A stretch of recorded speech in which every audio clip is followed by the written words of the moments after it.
Dad, to make you come back, I will show you a top Valorant player doing trick shots on noobs blindfolded, so don't go anywhere. Here are top Valorant gamers to make my dad come back. So we're starting off our last spot here with the Swedish prodigy, Leo Jannesson. Leo had started his gamer days around the age of 11. At the same time, I started wondering where my father was. Finding Counter-Strike, Leo seemed to be a natural in the competitive FPS scene, unlike how I play competitively with drinking and driving. I got a high score yesterday. When Leo plays against the competition, he's a winner with his most common agents, Omen and Breach. He plays these characters the most because of how versatile and aggressively he can play these agents. And something you're gonna notice about all these top players is most of them are aggressive, as you are probably noticing with the footage on screen now. What is that shot? Leo's been in the game of competitive Valorant since July of 2020. Back when he first began his journey on the scene of Valorant, he was on the Bonk Guild, and I can't understand why anyone would name their guild that. They weren't the best guild in town, so he starved for more, like how I starved for a goth girl to crush my skull. The applications are open, ladies. So Leo decided to go to the #1 guild, Fnatic. Next up, hot on the scene, like every Jimmy John sandwich, is the Belgian player Adil Petroleum. Oh, what the frick is that? Benrilatom, commonly known as Scream. Before entering the tar pit of Valorant, Scream was a professional in Counter-Strike. This man was so good at the game that he earned the title of Headshot Machine.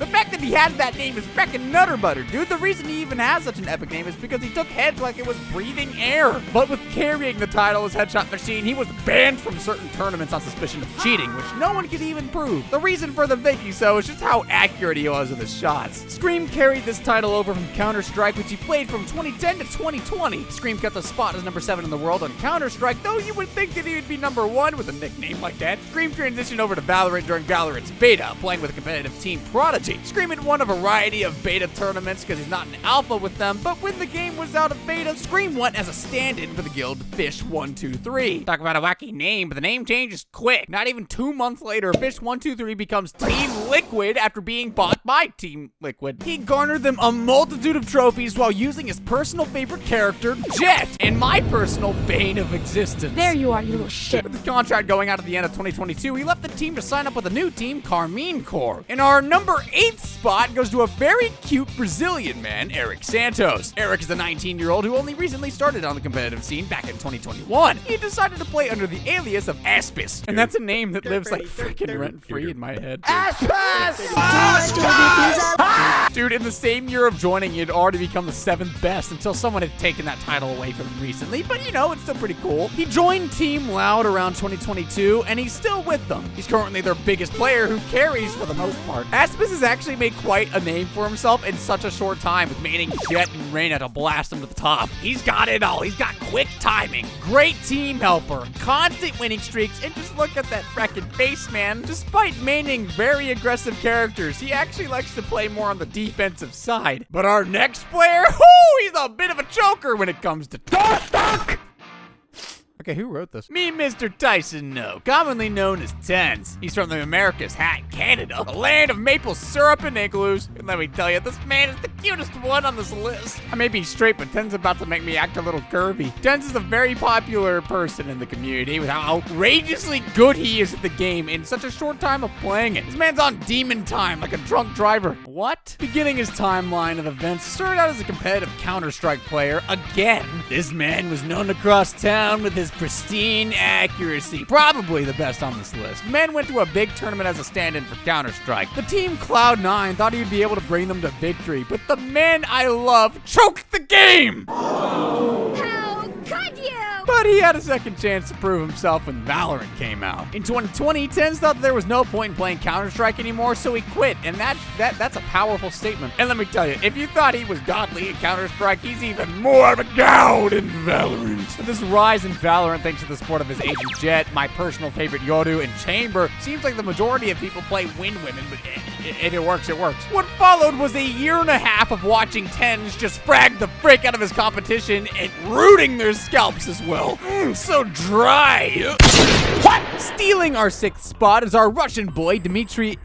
Ilyushin, I think? More commonly known as SUYGETSU. He renounced his Russian side due to their, war. But that doesn't stop this man from being a machine of the people. This man is known for making the split-second decision of just taking out a group of people for a fair few of matches he played in. Normally, high-level players don't try to take on multiple people at once, but SUYGETSU says, all y'all bending over, and he just starts to take careers. The Beast is definitely a team player, as he plays a controller role where he stays at the plant site. This is how he gets the majority of his kills, since he waits for the enemy to come to him instead of going to them. Backstory-wise, I couldn't really find anything on him besides just what team he was on and his match history, which if y'all really care, go feckin' have fun. For 3 years that he's been in competition, he changes guilds every year. SUYGETSU started off with TenZ, then a year later he went on to Fun Plus Phoenix, and then went to the prestigious Jannesson. And I did not pronounce any of those correctly, but hey, you don't get what you want. I want my dad back. The man who can't stay with the team for more than a year standardly goes with Cypher and Killjoy. Since he stays on the bomb side, it makes sense he goes with the characters best suited for his position. And if you think these players have been insane so far, just wait until you see the other half. We got a player so good coming up that their nickname is El Diablo.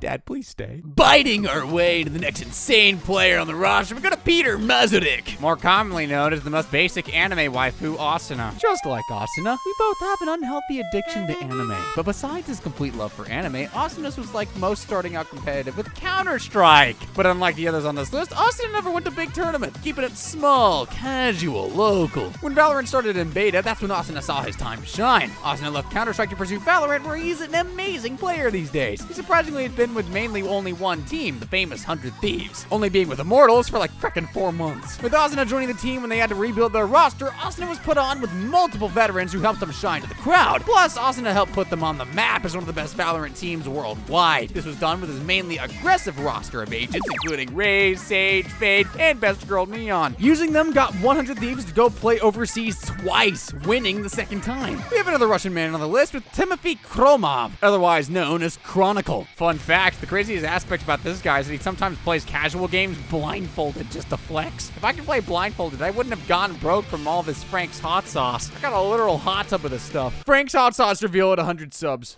Timofey started his Valorant journey back in 2020 when he was acquired by Fishkatov. What the frick is that? Fishkavtom? Something Russian, man. Fishkavitom. It doesn't matter anyway, they disbanded in fracking January. This group was fairly small, only doing local tournaments, but Chronicle didn't expect to meet one of his next teammates there. After meeting one of his teammates there, he was captain and brought onto his next team, Gambit Esports, where the only place with them present if they need a stand-in. But as the years started coming to the present time, Chronicle found a new role of being the best support worldwide by playing the Agent Sova for Fnatic.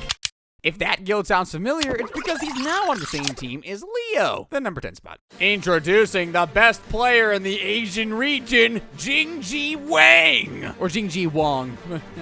Also known as Jing with like 3 Gs. Originally from Singapore, Jing quickly made a name for himself when joining Reality Rift. Reality Rift as a team was gaining steam steadily, but as much as they were making a name in Valorant, the team just could not keep up with this man. So we ditched them to join a bigger team to keep the pace, Paper Rex. With how aggressive Jing is in the game, he plays a very supporting character, Sage. He has the power to heal himself, so he just stays in the whole game. Man brings the action when he plays. A one-man army refuses to lose is bigger than my refusal to stop drinking and driving. In every game that Jing plays, he brings a little porcelain cat that was given to him by his mom as a sign of good luck, which is actually kind of sweet. Need to go talk to his mom into giving me one of those prickers so I can have his luck. Meet the man in our second spot, the very best player that Fnatic has to offer, Derke. Derke's real name is Nikita Sirmitev. His last name almost sounds like Smirnov, depending on how fast you say it and how intoxicated you are. And I don't know why I needed to say that, but here we are. I'm intoxicated, so. This bald Finnish man has been with Fnatic for the majority of his competitive career, being with a smaller team for 2 months beforehand. The main reason why Fnatic had tried to hire Derke so soon is because he was known as the player with the most potential when he first started. Derke is known as the best jet player in all of Valorant, not being beaten by his skills as a player, except for one. This dude is a master in his class and winner in tournaments, but Derke has never been able to get high enough to go international. Now, for our number 1 spot goes to the man who's been number 1 since he began. That's his name. Jaccob Whiteaker goes by Yay in Valorant, probably because when you see his gamer name, you probably think, yay, I'm gonna lose off a rip. Or he was a Kanye fan. But let me tell you, the last thing you want to let this American cutie do is cook, because he's currently signed with Cloud9, but he played for a different big team of Team Optic. When he was playing for other minor league teams, he was a Counter-Strike competitive player, as pretty much everyone else that I've listed as. While playing in the Counter-Strike team, this man was passed around to 18 different frickers. If I could be like signed to one team, it'd be like a miracle. Like, freaking dirty Reddit posts. With being on 18 different teams, yeah, he was the top player of each one of them, always leading the charge like I do when it comes to invading Walmart. Once joining the big leagues team being Team Optic, that was around the time when Valorant came out, and Ye was quick to take the crown first. This man was so good at Valorant that he was given the title El Diablo, and if that ain't the name for a protagonist in an isekai, I don't know what is. Dude's even got plot armor. If I ever have to play against someone who was given that kind of nickname, I'm just admitting defeat right then and there. I see why they call him the Devil, considering he plays a defense character where he should be on the back line. But he decides to be an aggressive player with Chamber and just kill all the freaking everyone's dead.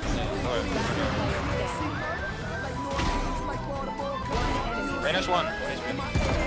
Nice! Every clip I had found of this man was just him committing genocide on the enemy. This man does not fail to get the most kills each time he plays, and it's amazing to watch. These clips you're seeing right now aren't even the best of them. So, with that, Dad, are you proud of me? Son? Dad! I brought you some milk. Holy